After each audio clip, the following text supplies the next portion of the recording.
আমরা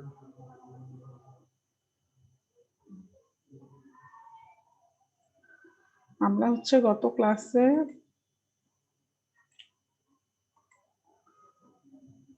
এই অঙ্কটা একটা অঙ্ক দেখছিলাম, যেটার মধ্যে একটু সিএপিএম এর অঙ্ক ছিল, খুবই সোজা একটা চিত্রর বিষয় ছিল। যে বলেছিলাম যে আজকে এটা বুঝিয়ে দেন আমরা একটা বোর্ড প্রশ্ন করবো, ঠিক আছে? তো আমাদের ফার্স্ট পেপার মোটামুটি আমরা এই অধ্যায়টা শেষ হলে শেষ করে দেন, আমরা একটু সেকেন্ড পেপারে যাবো। আমরা অনেকদিন সেকেন্ড পেপার পড়ি না। তারপরে হচ্ছে দেখি যে সেকেন্ড পেপারের সিলেবাসের কি অবস্থা। সেকেন্ড পেপারে যাব আজকে। আগামী ক্লাসে আমরা সেকেন্ড পেপার করবো। আমি আজকে ফার্স্ট পেপারে এটা একটা বোর্ড প্রশ্ন দেখিয়ে দেন মোটামুটি এটা শেষ করতে চাচ্ছি। তারপরে সেকেন্ড পেপারে যাব, কারণ আমাদের আসলে দুইটা পেপার মিলেই তো আমাদের নাম্বারটা তুলতে হবে, এবং দুইটা পেপার মিলেই ভালো করতে হবে। শুধু অঙ্ক করতে করতে দেখা যাবে যে এবার আমরা থিওরি ভুলে বসে আছি। তো দেখো আমাদের যে যে অঙ্কটা গত ক্লাসে আমি এটা করিয়েছিলাম তোমাদেরকে বা বুঝিয়েছিলাম, সেটার মধ্যে দেখো যে বলেছিল যে আমাদের সিকিউরিটি বি এর প্রত্যাশিত আয় নির্ণয় করতে। এটা আমরা করেছিলাম প্রত্যাশিত আয়। এটা কিভাবে আমরা করব, যে সিএপিএম এর মাধ্যমে যখন আমরা দেখবো যে ঝুঁকি মুক্ত আয়ের হার এবং বাজার পোর্টফোলিও প্রত্যাশিত আয়ের হার এগুলো এবং দেওয়া থাকে, এবং দেখো এ বি সি এর তিনটি ধরনের অপরিহার্য যে যোগ্য যে ঝুঁকি, সেটার পরিমাণ 75, 1 এবং 1.50 দেওয়া আছে। তো এগুলো আমি গত ক্লাসে বুঝিয়েছিলাম যে এই অপরিহারযোগ্য যে ঝুঁকি সেটাকে আমরা বেটা দিয়ে প্রকাশ করি, আর তোমার হচ্ছে যে এই যে ঝুঁকি মুক্ত আয়ের হার এটাকে আরএফ দিয়ে প্রকাশ করি, পোর্টফোলিও আয়ের হারটাকে আমরা বা বাজার পোর্টফোলিও আয়ের হারকে আমরা আরএম দিয়ে প্রকাশ করছি। তো এগুলো সবকিছু আমাদের ইন্ডিকেশন দিচ্ছে যে এই অঙ্কটা আমাদের সিএপিএম মেথডের মাধ্যমে করতে হবে, ঠিক আছে? তো সিএপিএম মেথডের মাধ্যমে যে আমরা অঙ্কটা করব, সেজন্য আমাদের একটা সিএপিএম এর সূত্র আছে, খুবই সোজা সূত্র। সেটা কি? RF plus RM minus RF into বেটা। তো এখানে যে যে বি বা এই যে বি লাগিয়েছে, এগুলো সিকিউরিটি নিচের নামটা লাগিয়ে দিয়েছে, যেহেতু সিকিউরিটি বি এর প্রত্যাশিত আয়ের হারটা বের করতে বলেছে। তো এইভাবে করে আমরা খুব সহজে প্রত্যাশিত আয়ের হারটা পেয়ে গিয়েছিলাম। এখন যে জিনিসটা আজকে বোঝানোর বিষয়, সেটা হচ্ছে সিকিউরিটি গুলো আয় এবং ঝুঁকির মধ্যকার সম্পর্ক চিত্রের মাধ্যমে বিশ্লেষণ করো। কি করতে বলেছে আমাদের? এই যে সিকিউরিটি গুলা, সিকিউরিটি কয়টা বলো? তিনটা, এ বি এবং সি। এই তিনটার মধ্যে যে আমাদের যে আয় এবং ঝুঁকির মধ্যে সম্পর্ক, সেটা আমাদের চিত্রের মাধ্যমে দেখাতে বলেছে। এখন একটা জিনিস খেয়াল করো, ঝুঁকিগুলো কিন্তু আমাদের প্রশ্নে দেওয়াই আছে। এই দেখো তিনটা সিকিউরিটির ঝুঁকি দেওয়া আছে, একটা হচ্ছে 0.75, আর একটা 1, আর একটা হচ্ছে 1.5। তাহলে আমাদের ঝুঁকি বের করার কিছুই নেই, কিন্তু আমাদের কি বের করতে হবে বলতো? সিকিউরিটি গুলো আয় বা প্রত্যাশিত আয়। এখন যেহেতু আমরা দেখেছি যে অঙ্কটা হচ্ছে সিএপিএম এর, কিভাবে আমরা বুঝলাম সিএপিএম? আমি বারবারই বলছি, এই ইনফরমেশন গুলা দেখে আমরা বুঝবো। যখন দেখবো যে ঝুঁকিমুক্ত আয়ের হার দেওয়া, বাজার পোর্টফোলিও আয়ের হার দেওয়া, বেটার মান দেওয়া, তখনই আমরা বুঝে যাব এটা সিএপিএম এর অঙ্ক। তাহলে এই সিএপিএম এর একই ফর্মুলা ইউজ করে আমরা প্রথমে সিকিউরিটি এ এর প্রত্যাশিত আয়টা বের করবো। আমরা একটু দেখি। দেখো সিকিউরিটি এর ক্ষেত্রে আমাদের ঝুঁকিমুক্ত আয়ের হার 8%, এই দেখো আমরা 8 লিখেছি। আর বাজার পোর্টফোলিও আয়ের হার 15%, এই যে আর এম আমরা লিখেছি 15। আবার দেখো আর এফ এখানে একটু ভুল এসেছে, আরেকটা এখানে আবার 7 কিভাবে হলো? আর এফ তো এখানে হচ্ছে আমাদের 8, তাই না? এই দেখো আমাদের ঝুঁকিমুক্ত আয়ের হার এখানে কত? 8%। খেয়াল করো মেয়েরা, অঙ্ক যখন আমরা পড়বো তখন অনেক সময় আমাদের প্রিন্টিং এ মিস্টেক হয়। ঝুঁকিমুক্ত আয়ের হার আমাদের 8%, ক্লিয়ার? দেখো এখানে আমাদের আরএফ দিয়েছে 8%, ঠিক আছে, কিন্তু এখানে আবার আরএফ কি দিয়ে দিয়েছে বলতো? 7। তার মানে এটা কি এসেছে বইতে? এটা ভুল এসেছে, ঠিক আছে, এটা আমাদের ভুল এসেছে। তো এটা যদি আমরা করি, দেখি তো উত্তরটা আমাদের কত আসে। এটা আমাদের আসলে অঙ্কটা কি হবে? অঙ্কটা দেখো,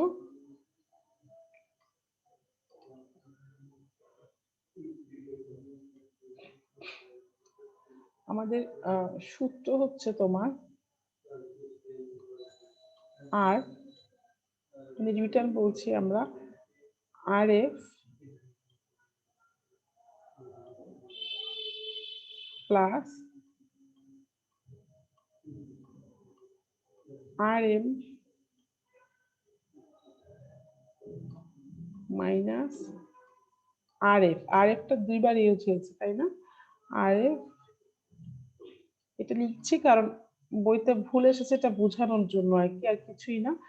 RF ইন্টু, এটা কিন্তু ইন্টু, দেখো ইন্টু আবার কেমন হয়ে গেল, ইন্টু বিটা। ঠিক আছে, আমি এই মাউস দিয়ে লিখতে পারি না, তারপর ট্রাই করছি আর কি।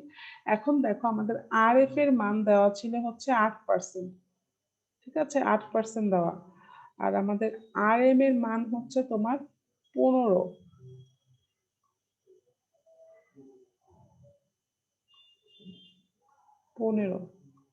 আর RF হচ্ছে 8, এখানেও 8 হবে। ঠিক আছে, এটাই বোঝানোর জন্য। তো বইতে এখানে কি দিয়ে দিয়েছে বলতো 7। ঠিক আছে, তো আমরা যখন অঙ্কগুলা করব তখন কিন্তু অবশ্যই আমাদের এই বইয়ের যে মানে মিস্টেক গুলো অনেক সময় হয় সেগুলো কিন্তু খেয়াল করে তারপর করবো। আমরা একদম মুখস্থের মতো যেমন ওইটাই করে ফেলবো সেটা কিন্তু না, খেয়াল করে দেখো। এখানে যে জিনিসটা বোঝাতে চাইলাম আমি, যে লিখে কেন বোঝালাম, যে আমাদের RF টা দুইবার ইউজ হয়, এই যে RF এখানে হবে 8, আর এখানে বেটা, যে যেই যখন যেটা প্রয়োজন তখন সেটা বেটা দিব। যেমন বি বের করেছি, বি এর বেটা 1 দিয়েছি। এখন আমরা এ বের করব, এর বেটা 0.75, আমরা 75 দিব। এখানে শুধু বেটা গুলা চেঞ্জ হবে, আর বাকি RF মাইনাস RM কিন্তু একই থাকছে। ঠিক আছে, তাহলে আমরা যদি বি এরটা করি, তো দেখো বি এর হচ্ছে আমাদের 8 প্লাস তোমার হবে, যদি আমরা এটা একটা ব্র্যাকেট দিয়ে করে ফেলি, সেম একটা লাইনে আমাদের অঙ্কটা হয়ে যায়। ঠিক আছে, তো 15 মাইনাস হচ্ছে যে তোমার, আমরা আবার তোমার হচ্ছে 8 লিখবো, দেন হচ্ছে 0.75 দিয়ে করলে দেখবো যে এই উত্তর আসে কিনা। তাহলে এইভাবে আমরা এরকম এরটা বের করব, প্লাস হচ্ছে আবার সি এরটাও বের করব। তার মানে আমরা কি বের করে ফেললাম, প্রতিটার আয় বের করে ফেললাম, সিকিউরিটি গুলোর আয় বের করে ফেললাম। ঝুঁকি আমাদের বের করার দরকার নেই, কারণ ঝুঁকি আমাদের এই প্রশ্নেই দেওয়া আছে। এখন এই বিষয়টা আমাদের চিত্রে দেখাইতে বলছে, আমরা একটু চিত্রে চলে যাই। দেখো আমরা অঙ্কের উত্তর কি এসে সেটা দায়িত্ব কিন্তু তোমাদের উপর দিয়ে দিলাম, ক্যালকুলেশন করে দেখবা যে এই 16, 14, 20 এসেছে কিনা। ঠিক আছে, এখানে একটা ভুল এসছে দেখো, অনেক সময় দেখা যায় এখানে ভুল আসলে উত্তরগুলো আবার সেমই একই ঠিকই থাকে, প্রিন্টিং এর কারণে যদি হয়। তো সেটা হচ্ছে তোমরা করবা। এখন আমার কাজ হচ্ছে তোমাদেরকে আয় আর ঝুঁকির মধ্যে সম্পর্কটা আমি বুঝাবো। আয়গুলা তো আমরা দেখলাম, একটা 14 আসছে, একটা 16, আর একটা 20, আর ঝুঁকি হচ্ছে তোমার 75, 1 আর 0.50। এখন আমরা চিত্রে চলে যাই। দেখো এই যে আমাদের স্ক্রিনে একটা চিত্র দেখা যাচ্ছে, এখানে যে যে লম্ব অক্ষটা, ঠিক আছে, এই লম্ব অক্ষ দিয়ে আমরা বুঝছি যে আয়গুলো, এগুলো দিয়ে আমরা কি বুঝতে পারছি, আয়। আর এই যে যে ভূমি অক্ষ, এটা দিয়ে আমরা বুঝতে পারছি হচ্ছে তোমার হচ্ছে ঝুঁকি। ঠিক আছে, এই যে দেখো উপরে লেখাই আছে প্রয়োজনীয় আয়ের হার, এই লম্বা অক্ষে আমরা বুঝছি প্রয়োজনীয় আয়ের হার। আর এই ভূমি অক্ষ যেটা, সেটা বেটা, এই বেটাতে আমরা বুঝছি কি ঝুঁকি। আমাদের প্রশ্নে এসেছে যে তুমি ঝুঁকি এবং আয়ের মধ্যে সম্পর্কটা চিত্রে দেখাও। তাহলে আমরা প্রথমেই বুঝে নিব যে সোজাসুজি অক্ষটা, সেখানে আমরা আয় দেখাবো, আর মাটির সাথে যে ভূমি অক্ষটা সেটাতে আমরা ঝুঁকি দেখাবো। তো ঝুঁকিকে আমরা কি দিয়ে প্রকাশ করি, বেটা দিয়ে। তাহলে এখন আমরা প্রশ্নে চলে যাব। দেখো আমরা স্কেল দিয়ে এটা অবশ্যই করবো, হাত দিয়ে তো করতে যাব না। তো এইটা হচ্ছে আমরা এভাবে আঁকবো, আঁকার পরে হচ্ছে যে আমাদের কাজ হবে যে একটা ঝুঁকি মুক্ত আয় এঁকে ফেলা। এটা আঁকার পরে আমাদের কাজ হবে যে ঝুঁকি মুক্ত আয় এঁকে ফেলা। এখন দেখো ঝুঁকি মুক্ত আয় রেখাটা আমি এটা আগে বুঝিয়ে নিই। সবসময় দেখবা ভূমি অক্ষের সমান্তরাল, এবং এটা চেঞ্জ হবে না। কেন? ঝুঁকি মুক্ত আয় হচ্ছে তোমার এরকম একটা আয় যেটাতে তোমার বিনিয়োগ করলে কোনো ঝুঁকি নাই, এটা সবসময় একই থাকবে। এজন্য এই রেখাটা সবসময় এক থাকবে বলে এটা সবসময় ভূমি অক্ষের সমান্তরাল হয়। ঠিক আছে, তো ঝুঁকি মুক্ত আয়টা আমাদের ভূমি অক্ষের আহ সমান্তরাল হচ্ছে। ঠিক আছে, তো এই যে যে জিনিসটা, এই দেখো এটা হচ্ছে আমাদের আরএফ,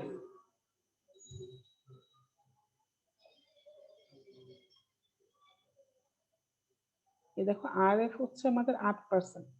এটা হচ্ছে আমাদের ঝুঁকিমুক্ত আয়ের হার, ঠিক আছে। এটা সবসময় ভূমি অক্ষের সমান্তরাল হবে, কারণ এটা কোনো চেঞ্জ হবে না। এখন আসি আমরা বেটা গুলা প্রথমে আমরা বসাবো। বেটা আমাদের প্রশ্নে দেওয়াই আছে। এটা আমরা স্কেল ধরে একটা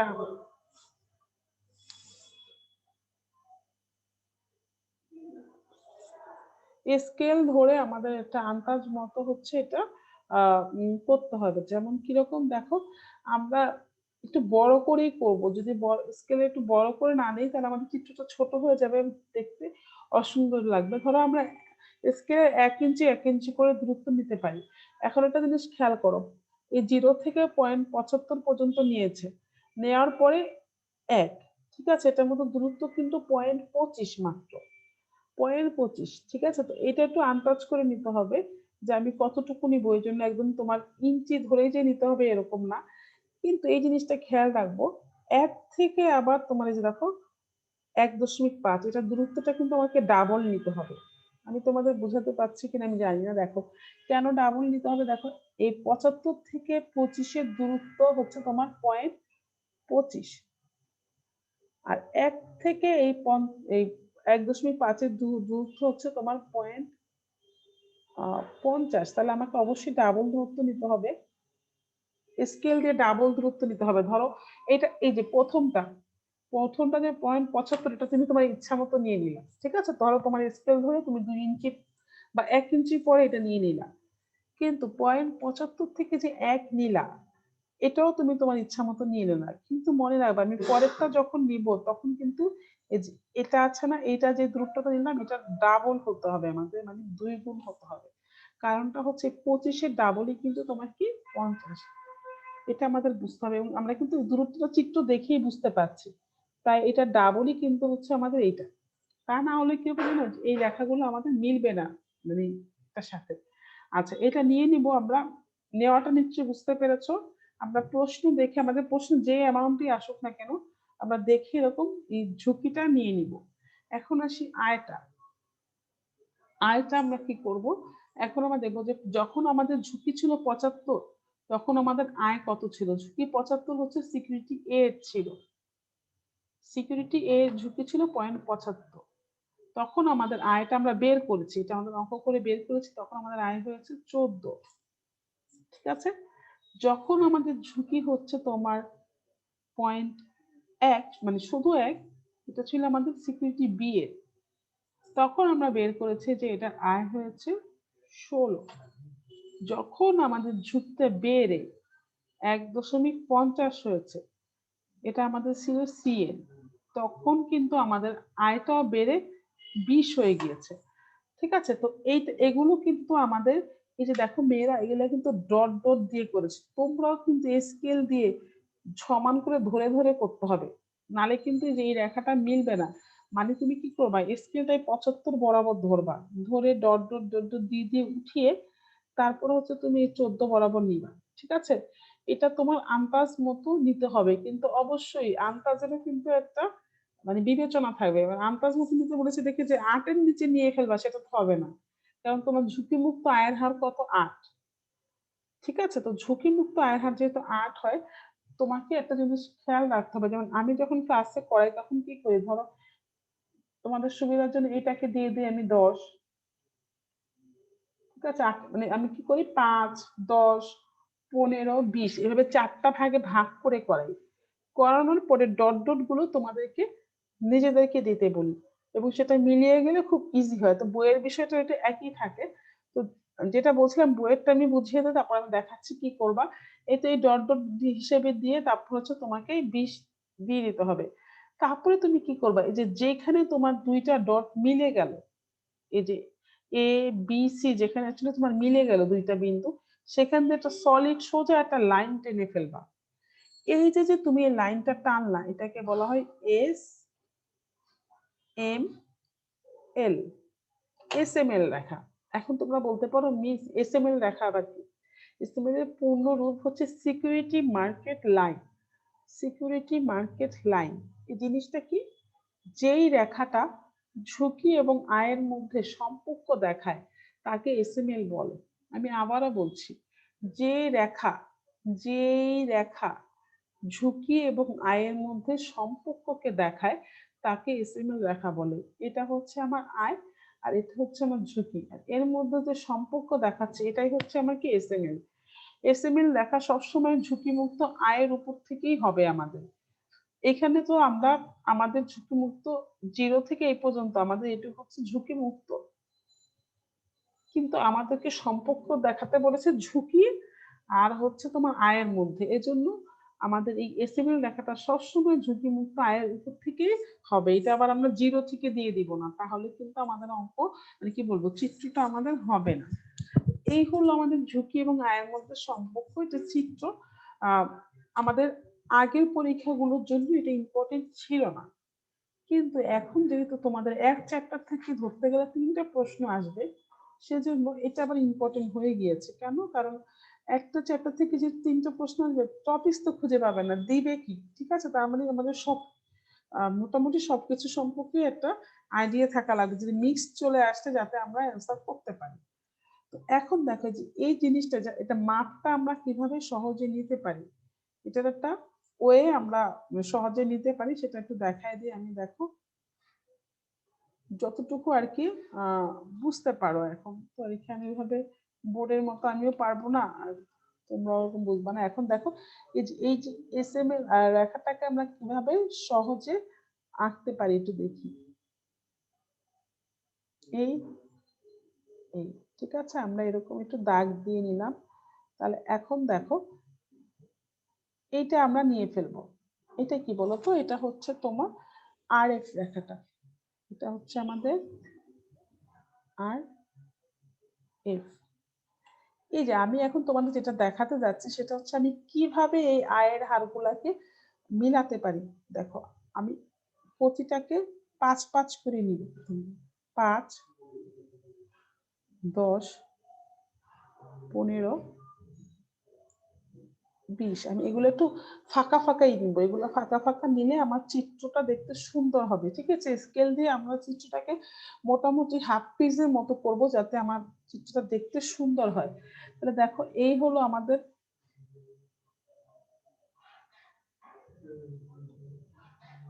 10, এই হলো আমাদের 15, আর এই হলো আমাদের 20। এটা আমি আমার স্কেল দিয়ে আন্দাজ মতো নিয়ে নিব। এটা নিলে কি হবে, আমার আয়ের হারগুলো আমার বসাতে সুবিধা হবে। আর এই যে 0.75 পয়েন্ট কিন্তু আমাকে দিতে হবে, ঠিক আছে, নাহলে কিন্তু অঙ্ক ভুল হবে। 1, এখন এই এই ফাঁকাটা কিন্তু আমাকে একটু বড় দিতে হবে। ঠিক আছে, 1 মানে আমার অঙ্কে যা আসছে আমার চিত্রটা যাতে তাই বোঝা যায়। 1.50, এই হলো বিষয়টা। ঠিক আছে, এটা তো আমাদের প্রশ্নে দেওয়াই থাকবে, যেটা হচ্ছে আমার বেটা। এই বেটা দিয়ে হচ্ছে আমরা ঝুঁকি বুঝতে পারছি। এখন আমরা কি করব, যেহেতু দেখো এখন আমরা এরকম প্রতিটাকে যে 5, 10, 15, 20 করে ভাগ করে নিয়েছি, তো আমাদের জন্য এখন বসাতে অনেক ইজি হবে। আমরা কি করব, আমরা দেখব যে 0.75 সময় আমাদের আয়ের হার কত এসেছে। আমরা দেখেছি যে 0.75 সময় আমাদের আয়ের হার এসেছে 14, তার মানে 14 কততে আছে, এই 15-র নিচেই 14 আছে। আমরা স্কেল দিয়ে এখান থেকে ডট ডট ডট ডট, তোমরা খেয়াল করেছো এরকম ডট ডট ডট ডট করে দিয়ে আমরা 14টা নিব, নিয়ে কোন পর্যন্ত যাবো বলো তো, এই যে 75 পর্যন্ত যাব। বুঝতেই পারছি এটা আমাকে স্কেল দিয়ে করতে হবে। এই যে যে আমার বিন্দুটা মিললো না, এটাই কিন্তু আমার কি বলতো এ। আবার আমি স্কেল ধরবো, যখন আমার বেটার পরিমাণ 1, সে বেটাটাকে আমরা ধরবো এরকম ডট ডট ডট ডট করে স্কেল দিয়ে ধরবো। ধরার পরে দেখবো তখন আমাদের কত এসেছিল যেন 16 নাকি 18 এসেছিল। জি মিস 16। 16 না, আচ্ছা ধরি তাহলে আমাদের এখানে 16 আসলো। তখন আমরা কি করব, ডট ডট ডট ডট দিয়ে ধরবো। এই যে মিললো, এই বিন্দুটা কি হয়ে গেল বলতো? বি। ঠিক একইভাবে যখন আমরা যে 1.50টা স্কেল দিয়ে ধরবো, আমরা এরকম করে উপর দিকে উঠাবো, মানে আমাদের কিন্তু মিলাতে হবে তিনটা, না মিলাতে হবে না, এরকম ডট ডট ডট ডট করে উঠাবো। এখানে মনে হয় 20ই এসেছিল, তাই না? যেটাই আসুক, এখন তো বুঝতেই পেরেছো, 20 আসুক বা 25 আসুক, তোমার কোনো বিষয় না। তোমার কাজ হচ্ছে শুধু এই ঝুঁকি আর আয়কে মিলিয়ে দেওয়া একটা রেখায়। এই তো, এই যে যেখানে মিললো সেটা হচ্ছে তোমার কি? সি। এখন তুমি স্কেলটা ধরবা, ধরে এখানে একটা পয়েন্ট করবা, এখানে একটা পয়েন্ট করবা, এখানে একটা পয়েন্ট করবা, এবং এই আর এফ থেকে একটা পয়েন্ট করবা। ঠিক আছে? এখন সুন্দর করে ধরে এখান থেকে একদম টান দিয়ে এই পর্যন্ত মিলিয়ে দিতে হবে তোমাকে। এই যে রেখাটা দেখো, আমারটা হয়তো মিলবে না, বুঝতেই পারছো, আমি তো মাউসে করছি, তারপর ট্রাই করে দেখি।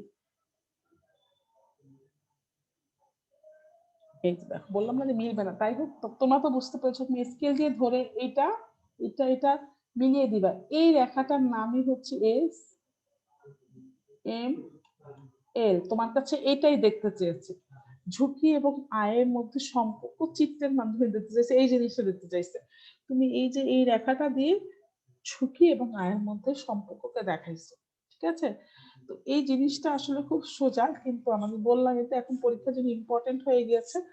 আমি জানি যে তোমরা এই ধরনের অনেক কিছু করেছো ফিনান্স ক্লাসে, তো সবাই পারবা, বাসায় একটু করে দেখো, কারণ তোমরা তো সবাই এই যে ব্রেক ইভেন পয়েন্ট এঁকেছো, সেটা তো আরো কঠিন ছিল। তো একই টাইপের কিন্তু, ঠিক আছে? তো এটা করে দেখো, সবাই পারবা আমার ধারণা। তো এটাও করে ফেলো, এইভাবে আমরা মিলাবো। ঠিক আছে? তাহলে আমাদের মিলানোটা খুবই সোজা হবে যদি আমরা এরকম নিজেরা মনে মনে 5, 10, 15, 20, 25 এরকম করে এটা নিয়ে নেই। আর বেটাটার সাথে আমরা এটা মিলাবো, একটা আমরা বেস ধরে বেটা কিন্তু আমরা নিতে পারবো না। ঠিক আছে? কারণ বেটা আমাদের তো প্রশ্ন দেওয়াই আছে, সেটা আমাদের প্রশ্ন অনুযায়ী নিতে হবে, কিন্তু এটা তো আমরা বের করেছি, এই জন্য আমরা এটাকে কি করলাম, নিজেদের আঁকার সুবিধার্থে এভাবে নিয়ে নিলে আমাদের জন্য সুবিধা হয়। আর কেউ যদি না নিয়ে আঁকতে পারো বইয়ের মতো, তাহলে তো আরো সুবিধা, কোনো সমস্যা নেই। তো এই হলো আমাদের তোমার হচ্ছে এস এম এর এই বিষয়টা। আশা করি যে এটা সবাই বুঝতে পেরেছে। এই দেখো এই জিনিসটা, এবং চিত্রের নিচে কিন্তু আমরা এরকম লিখে দিব ঝুঁকি ও আয়ের সম্পর্ক। ঠিক আছে? আমাদের এই ছোট ছোট জিনিসগুলো যাতে আমাদের পরীক্ষায় ভুল না হয়, যে কোনোভাবে যে আমাদের নাম্বারটা কাটতে না পারে। দেখো সবগুলো লাইন কিন্তু আমাদের লিখতে হবে, যেমন এই লাইনটা দিয়ে লিখতে হবে কি বেটা, শুধু একে রাখবো হবে না, কিন্তু শুধু একে রাখছি মিস নাম্বার দেয় নাই, এগুলো লিখতে হবে। এই রেখাটা আর এফ বা ঝুঁকিমুক্ত আয়ের হার, এই লম্বা এই আর এফ লেখা থেকে যে রেখাটা উঠেছে সেটার নাম এস এম এল। ঠিক আছে? তো এটাও আমাকে লিখতে হবে, এটা এটা হচ্ছে প্রয়োজনীয় আয়ের হার, এগুলো সব লিখতে হবে। আচ্ছা, তাহলে এই চলে গেল হচ্ছে আমাদের মোটামুটি নবম অধ্যায়ের যে অঙ্কগুলো ছিল। এখন দেখো নবম অধ্যায়ে আমরা একটু রিভিউ করি যে আমরা আসলে কি কি জিনিস করেছি। সূত্রগুলো তো আমি আগেই দেখিয়ে দিয়েছিলাম। আমি আজকে একটা বোর্ড প্রশ্ন দেখাবো, আমাদের 10 মিনিট সময় আছে, একটু আমি আবার একটু সূত্রগুলোকেই দেখাতে চাচ্ছি। কোথায় এত দূরে চলে গিয়েছে, আমি একটু নিয়ে আসি, ছবি চলে আসছে।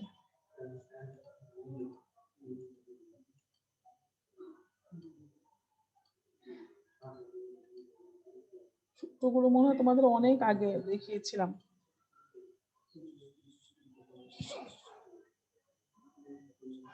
আচ্ছা, সূত্র আমি এখন খুঁজে পাচ্ছি না, তো আমি আবার দেখাবো। যে এখন আপাতত হচ্ছে আজকে একটা বোর্ড প্রশ্নে চলে যাই। সূত্র আমরা কোন কোনগুলো করেছি আমি একটু মুখেই বলে দিই। আমরা হচ্ছে যে সূত্র করেছি, প্রথমেই আমরা আয় নির্ণয় করেছি। ঠিক আছে? আয় নির্ণয় করেছি একক সিকিউরিটি। সেক্ষেত্রে আমরা আয় নির্ণয় করেছি একটা তিনটা সূত্র দিয়ে। একটা হচ্ছে তোমার CA plus PE minus PB divided by PB, এটা প্রথম সূত্র ছিল। তারপরে আমরা আয় নির্ণয় করেছি একটা পোর্টফোলিও সম্ভাবনা দিয়ে আর একটা সম্ভাবনা ছাড়া বছর দিয়ে। এই গেল। তারপরে আমরা আদর্শ বিচ্যুতি বের করেছি। আদর্শ বিচ্যুতিও আমরা দুইটা নিয়মই করেছি, একটা হচ্ছে আমাদের বছর দিয়ে আর একটা হচ্ছে এই যে এরকম সম্ভাবনা দিয়ে। এই যে দেখো, এরকম সম্ভাবনা দিয়ে একটা আদর্শ বিচ্যুতি করেছি, আর এটা করেছি আমরা বছর দিয়ে। এরকম বছর দিয়ে আদর্শ বিচ্যুতি করেছি। দেখো দুইটা আমার চোখের সামনে চলে আসলো। একটা একটা ঝুঁকি বের করেছি আমরা আদর্শ বিচ্যুতি এরকম বছর দিয়ে, আর একটা করেছি এরকম সম্ভাবনা দিয়ে। খেয়াল করে দেখো, রাজশাহী এবং সিলেট বোর্ড 2016, অনুরূপ 2019, অনুরূপ 2000, তোমার রাজশাহী বোর্ড 2019, সিলেট বোর্ড 2019 এবং দিনাজপুর বোর্ড 2019। 20-এ তো পরীক্ষাই হয়নি। তার মানে দেখো এই বছর দিয়ে যে ঝুঁকি বের করা, আমাদের আদর্শ বিচ্যুতি বের করা, এটা আমাদের এরকম 3টা বছরে এসছে। আর 16তেই কিন্তু তোমার হচ্ছে ফার্স্ট যে বোর্ড পরীক্ষাটা সেটা হয়েছে ফিনান্স, ঠিক আছে।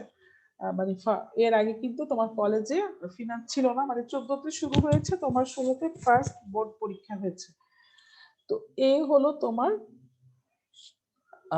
একটা নিয়ম আমরা করেছি। আর একটা নিয়ম আমরা করেছি, দেখো, পোর্টফোলিও আয় ও ঝুঁকি দিয়ে সিদ্ধান্ত। সেই ক্ষেত্রে আমরা এরকম সম্ভাবনা দেখেছি এবং প্রকল্পগুলোর আয়ের হার দেওয়া ছিল। তো সেইটার একটা আমরা সূত্র করেছি, ঠিক আছে। তো পোর্টফোলিওর ক্ষেত্রে দেখো, পোর্টফোলিওর ক্ষেত্রে আয়ের হার কিন্তু আমাদের একটাই। আমি এটা ওভারঅল রিভিউ দিচ্ছি। পোর্টফোলিওর অঙ্ক আসলে আমাদের এই ডাব্লিউ বা ভার বের করতে হয়েছিল, ঠিক আছে। তো এরকম অঙ্ক আমরা করেছি। তারপরে আমরা কি করলাম, তারপর আমরা সিভি বের করেছি।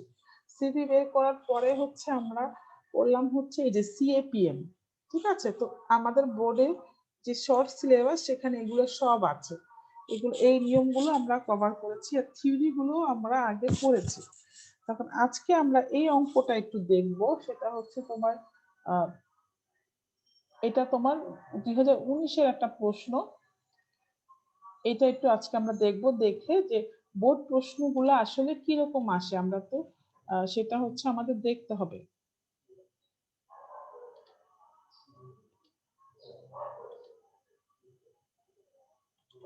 আচ্ছা, এই যে দেখো, আমরা এই প্রশ্ন তোমাদের বইতে 2019-এরটা থাকবে, 2000 না থাকলেও 17টা তো আছে, তোমরা খুঁজে পাবা সবাই। এটা দেখো, এটা তোমরা 17টা যেহেতু তোমাদের বই সবাইটাই থাকবে, একটু খুঁজলেই পেয়ে যাবে। আমার বইয়ের সাথে তোমাদের বইয়ের এই পৃষ্ঠাগুলো মিলবে না, কারণ আমারটা হচ্ছে নতুন এডিশনের, আর তোমাদেরটা হচ্ছে 1 বছর আগে। আমরা একই প্রশ্ন, একটু খুঁজে পেয়ে যাবে। আমি বুঝিয়ে দিচ্ছি, দেখো যে 9.6 এইটুকু খুঁজবা, যে সুমন ও রাকিব 2 বন্ধু, তাহলেই পেয়ে যাবা। সুমন ও রাকিব 2 বন্ধু, তারা শেয়ার বাজারে বিনিয়োগ করতে আগ্রহী। সুমন বিনিয়োগ করার জন্য নিম্নোক্ত 2টি সিকিউরিটি পর্যালোচনা করছে। এটা 2017-তে এবং 2019-এ এসছে, মানে এরকম প্রশ্ন। এটার মধ্যে সব আছে, একদম সুন্দর একটা অঙ্ক। দেখো এখানে 2012, 13, 14, 15 বছর এগুলার আয়ের হার দেওয়া, সিকিউরিটি এ এবং সিকিউরিটি বি। এবং একটা মজার বিষয় দেখো, এখানে গড় আয়ের হারও দেওয়া আছে, মানে অঙ্কটা সোজা এসছে। গড় আয়ের হার তোমার দুইটারই দেওয়া আছে, 0.15, 1.55 আর 0.5, সব পয়েন্টে দেওয়া আছে। তোমরা একটা জিনিস খেয়াল করেছো, সব পয়েন্টে দেওয়া আছে, এখানে কোনো কিছু পার্সেন্টেজে দেওয়া নাই। এই জিনিসটা কিন্তু খেয়াল করতে হবে। আদর্শ বিচ্যুতিটা দেওয়া আছে 1.73%, এটা একটা দেওয়া আছে সিকিউরিটি এর, ঠিক আছে। সিকিউরিটি বি এর আদর্শ বিচ্যুতি দেওয়া নাই, তার মানে বুঝতেই পারছো এটা তোমাকে বের করতে হবে। বিভেদাঙ্ক, বিভেদাঙ্ক মানে যে আমি কি বলেছিলাম, সিভি, ঠিক আছে। এই দেখো সিভি দেওয়া আছে, বিভেদাঙ্ক। আদর্শ বিচ্যুতি মানে সিগমা, আর বিভেদাঙ্ক মানে সিভি। সিভি ও সিকিউরিটি এর দেওয়া আছে, বি এর দেওয়া নাই, তার মানে বি এর দুইটা জিনিস দেওয়া নাই। কি কি দেওয়া নাই, আদর্শ বিচ্যুতি আর বিভেদাঙ্ক, আর গড় আয়ের হার দুইটারই দেওয়া আছে, আর আয়ের হার গুলোও দেওয়া আছে। এখন এই ছকের নিচে আমরা আবার দেখবো। অন্যদিকে রাকিব, রাকিব কিন্তু আবার আলাদা রোগ, 3 জন এখানে, আসলে 2 জনের, তো সুমন ও রাকিব একই মানুষ। রাকিব এমন একটি সিকিউরিটিতে বিনিয়োগ করার সিদ্ধান্ত নিয়েছে যার অপরিহারযোগ্য ঝুঁকি 1.2।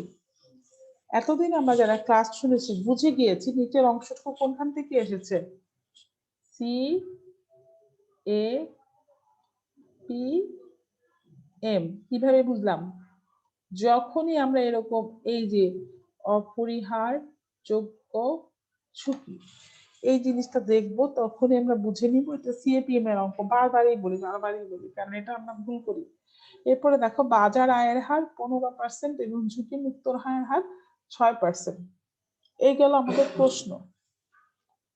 তোমাকে গ নাম্বারে বলেছে রাকিবের প্রত্যাশিত আয়ের হার নির্ণয় করো। কি বের করতে বলেছে? প্রত্যাশিত আয়ের হার। তাহলে আমরা প্রশ্ন কোথায় যাব? এত বড় একটা প্রশ্ন, খেয়াল করো আমরা প্রশ্নের একদম নিচে চলে যাব। কেন? কারণ প্রত্যাশিত আয় বের করার জন্য যেই যেই জিনিসগুলো আমাদের দরকার সিএপিএম অনুযায়ী সবকিছু আমাদের এই অঙ্কের নিচে দেওয়া আছে। তাহলে আমরা দেখো গ নাম্বার করার জন্য আমরা কোথায় চলে যাব? আমরা হচ্ছে অঙ্কের একদম নিচে, যে ছকের নিচে চলে যাবে। এখন দেখো এখানে সমাধানটা দেওয়া আছে। গ নাম্বার ঝুঁকিমুক্ত আয়ের হার আরএফ সমান সমান হচ্ছে তোমার 6%। ঝুঁকিমুক্ত আয়ের হার দেওয়া আছে 6%। এই দেখো আমাদের প্রশ্ন দেওয়া আছে বাজার আয়ের হার আরএম 15%। বাজার আয়ের হার 15% দেওয়া আছে। বেটা দেওয়া আছে 1.2। ঠিক আছে, এখন রাকিবের প্রয়োজনীয় বা প্রত্যাশিত আয়ের হার বের করা সেই একই সূত্র, RF plus RM minus RF into বেটা। তাহলে আমরা প্রশ্ন দেখে দেখে আমরা বসিয়ে দিব। আরএফ এর মান হচ্ছে 0.06 প্লাস আরএম হচ্ছে 0.15 আর মাইনাস তোমার আরএফ হচ্ছে 0.06। খেয়াল করে দেখো মেয়েরা, এখানে সব আমরা পয়েন্ট বসিয়েছি কারণ আমাদের এখানে সব কিসে দেওয়া? পয়েন্টে দেওয়া। যেরকম দেওয়া আছে আমরা সেরকমই বসিয়েছি। বেটার মান 1.2, এটা আমরা বসিয়ে দিলাম। প্রশ্ন দেখি। এই তো হচ্ছে তোমার ক্যালকুলেশন করার পরে আমরা উত্তরটা পেয়ে যাবো। খুব সহজ ক্যালকুলেশন, সবাই পারবা। তাহলে আমরা এই যে গ নাম্বারটা পেয়ে গেলাম। ঠিক আছে, গ নাম্বারটা আমরা পেয়ে গেলাম।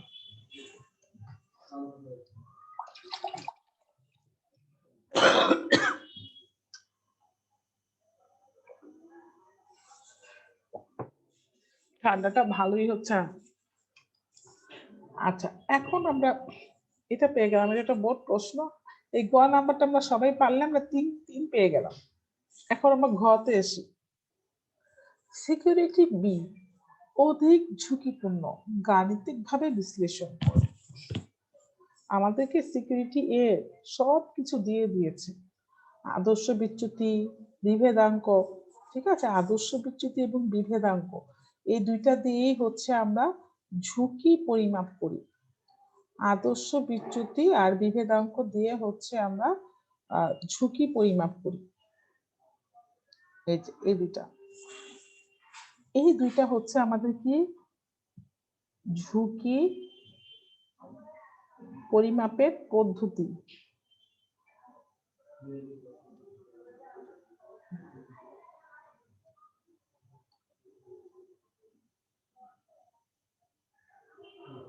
ঠিক আছে, আদর্শ বিচ্যুতি এবং বিভেদাঙ্ক দিয়ে আমরা ঝুঁকি পরিমাপ করি।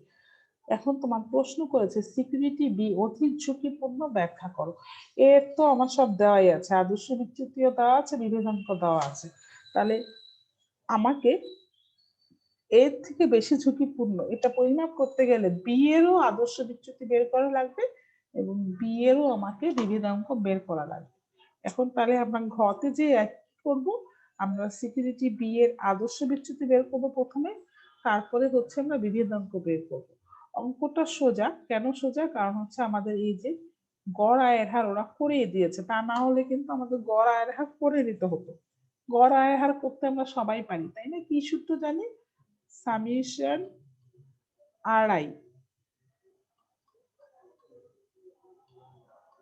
ভাগ হচ্ছে এন। ঠিক আছে, এটা হচ্ছে আমাদের আর আর বার বের করার সূত্র। এটা কেন দেখালাম? এই যে দেখো, এটা আমাদের এইভাবে বের করছে। এই অঙ্কে দেওয়া আছে। আমাদের এরকম প্রশ্ন আসতে পারে যে গড় আয়ের হারটা দেওয়া নাই, বেশিরভাগ ক্ষেত্রে দেওয়া থাকে নাই। প্রশ্নটা সোজা আসছে দেখে এখানে দেওয়া আছে, তো সেক্ষেত্রে আমাদের এইভাবে কিন্তু বের করে নিতে হবে এই সূত্রটা ইউজ করে। যাই হোক, এখানে তো দেওয়া আছে। এখন আমরা বি নাম্বারে চলে যাচ্ছি। আমরা বি নাম্বারে চলে যাচ্ছি, দেখি যে বি নাম্বারে তোমার কিভাবে অঙ্কটা করেছে। বি মানে হচ্ছে ঘ। দেখো এখানে হচ্ছে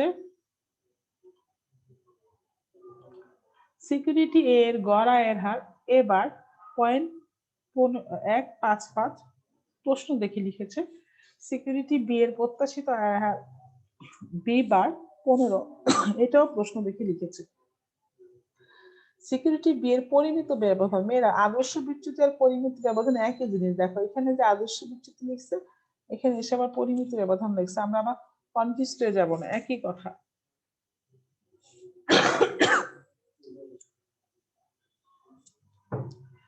এখন আমরা কি করব, এই আদর্শ বিচ্যুতির ফর্মুলা লিখব। ফর্মুলা লিখে দেখো এই ফর্মুলার অঙ্ক আমরা করেছি। ফর্মুলা লিখে এটা আমরা বের করে ফেলবো।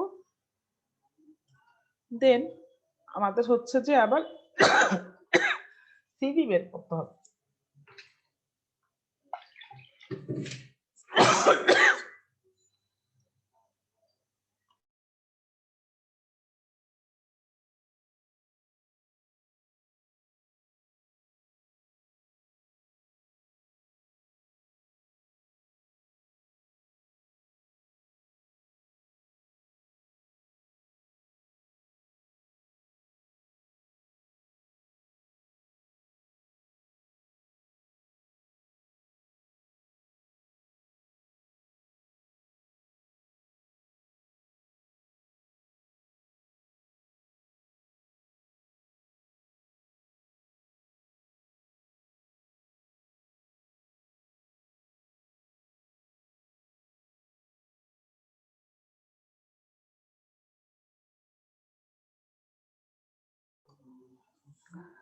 আচ্ছা মেয়েরা, আমাদের সময়ও শেষ, আর আমার এত কাশি হয়ে গেছে যে আমি কথা বলতে পারছি না। তো আমি আশা করি তোমরা এটা বুঝতে পেরেছো। এটা অবশ্যই বাসায় করবা এবং তোমাদের বইয়ের যে বোর্ড প্রশ্নগুলো আছে সেগুলো তোমরা দেখে নিবা, ঠিক আছে? আগামী ক্লাসটা হচ্ছে আমি জ্ঞানমূলকের উপরে নিব। নেওয়ার পরে হচ্ছে আমরা এই চ্যাপ্টারটা শেষ করে দিব। দেন হচ্ছে আমরা সেকেন্ড পেপারটা নিয়ে আলোচনা করব। আমাদের জ্ঞানমূলক বা থিওরি কোশ্চেন গুলো কি টাইপ হতে পারে আগামী ক্লাসে সেটা নিয়ে হবে। আর তোমরা বোর্ড প্রশ্নগুলো দেখার পরে যদি তোমাদের কোনো সমস্যা থাকে সেটা তোমরা আমাকে বলবা। খাতা অবশ্যই সবার আছে, বোর্ড প্রশ্নগুলো সবার খাতায় করা থাকতে হবে। কলেজ তো খোলা নাই, আমি চাইলে দেখতে পারবো না, এটা নিজ দায়িত্ব। উপরে বোর্ডের নাম হেডিং দিয়ে প্রতিটা বোর্ড প্রশ্ন তোমাদের করা থাকতে হবে, ঠিক আছে? খুবই ইম্পর্টেন্ট, এগুলার থেকেই পরীক্ষায় প্রশ্ন আসবে, ঘুরে ফিরে একই জিনিস আসে, শুধুমাত্র ডিজিট চেঞ্জ করে আসে। তাহলে আমরা আজকেই কি করব, আমাদের আগামী ক্লাস মঙ্গলবার হবে। আমরা খাতার উপরে প্রথমে 2016 সাল দিয়ে শুরু করব, তারপরে সবগুলো সিরিয়াল দিয়ে আমরা অঙ্কগুলো করে ফেলবো। অ্যাটলিস্ট একটা একটা ঢাকা বোর্ডের অঙ্কগুলো যাতে আমাদের খাতায় থাকে, ঠিক আছে? একই জিনিস ঘুরে ফিরে আসে।